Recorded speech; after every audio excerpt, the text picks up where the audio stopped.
जदि प्रेम करुच पक्का प्रेम कर एकाठी छुआ ना जापर ना सुप्रीम कोर्ट करदे जे पर्यंत तुम मनरे प्रेम करुच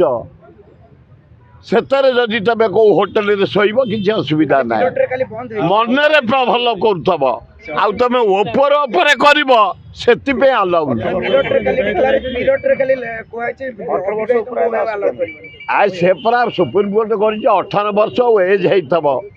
मनकर तुम ये गोटे नारी गोटे नर आम दी जन प्रेम निबिड़ आम एकाठी शोपार किसी असुविधा नहीं